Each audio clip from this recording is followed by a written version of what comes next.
Now for our final item. Let's go straight over to social and political commentator Connor Tomlinson. Connor, where have you been all my life? Good evening, Kevin. I've sorely missed you, I can tell you that. I have too. Now, you're just the person to talk to about all of this.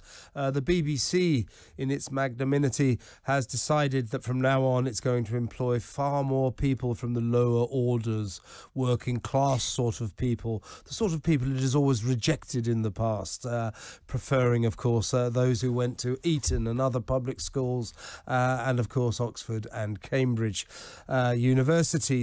It needs to be more diverse. This comes after Nadine Dorries, the Culture Secretary, said it was a snobbish organisation, which of course it is. I suppose this is an effort to redress the balance, but it's incredibly patronising. How do they decide whether or not applicants for jobs are working class or lower class? They ask them what their parents did for a living.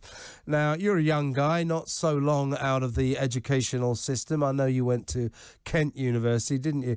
Unfortunately, yeah. But don't get me wrong, but I don't think you went to public school or anything like that, did you? No, I actually was one of the kids on the broker side who went to a grammar school, and I can tell you what, there was quite a lot of, well, my mummy and daddy bought me an iPhone way back in the day, so...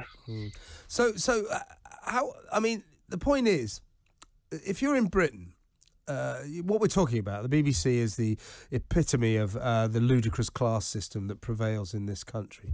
And we know what it's like. It's like an affliction. Every time you meet someone, you can't stop yourself. I don't want to do this, but you do it, I do it, everybody in Britain does it. You make the judgment, don't you? What is this person? Upper class, lower middle class. Well, what's your parents do? That's what we do in this country. We can't help it. It's in our DNA. It's wrong and it's stupid. And in some ways, I kind of applaud the BBC for at least trying to redress the balance, although it's against my religion to applaud the BBC. However, how would you say the class system has affected you? Well, I don't actually trust the BBC to address this all that well, because I looked at their annual review, which is where the proposals have come out of, and this proposal was published after Nadine Dorries basically put the fear of God in them with that wet weekend level freeze on the licence fee.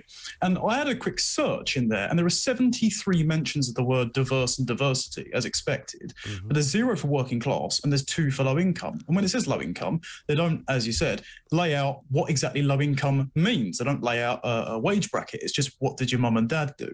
And my dad, he's a plumber. He's crawled through more duct work than Bruce Willis did in Die Hard. Your dad's a plumber. Does your mum have a job? Yes, yeah. She's basically does pastoral care in a state school. So looking after kids. So the BBC, I think, would probably...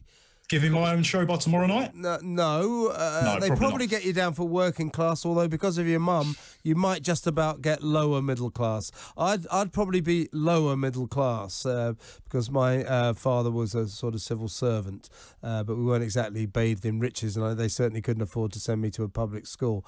Well, I was going to say... How has that affected you, though, Connor? You're a clever guy. If you'd have gone to Eton, you'd have gone to Oxford and Cambridge, wouldn't you?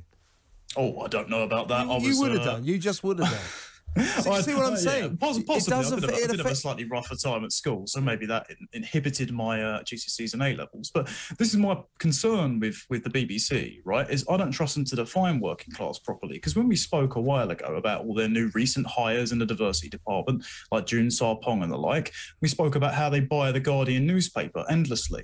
And the Guardian claims to be so left-wing that they claim to be a champion for the common man.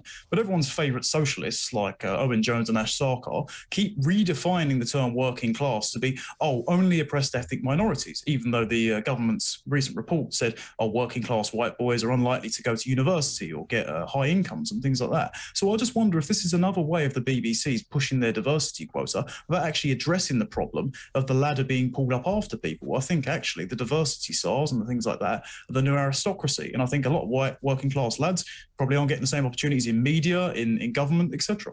Yeah, I agree with that. And you know, although loads of organisations say, oh, you know, the dark days of only employing upper class people who went to private schools and Oxford and Cambridge, they're over now. But it is a system that still prevails, trust me. And still at the BBC, if you went to Eton and Oxford, you got a much better chance of getting in than if you went to the local comprehensive. And if I may say so, if your dad was a plumber. Yeah, well, I think my family are quite shocked I've made it this far as well. I was one of the less practical sides, but I don't think there was going to be much support if I came knocking on the BBC's doors, for example, when they got found out to be against the Equality Commission for having, you know, BAME-only research jobs. I don't see why my income, why my start in life, or my skin colour or my gender should make me any less capable of doing a job. Clearly, the BBC thinks so, and I don't understand why we as taxpayers are forced to pay the salaries of people that think that way. Couldn't agree more. Of course, what the BBC are really doing with this kind of working class employment drive is to try to keep hold of the licence fee. That's all it is. Their snobbery will continue to rule the roost there. Connor, good to talk to you again. We'll get you on next week. Nice to talk to Connor Tomlinson there.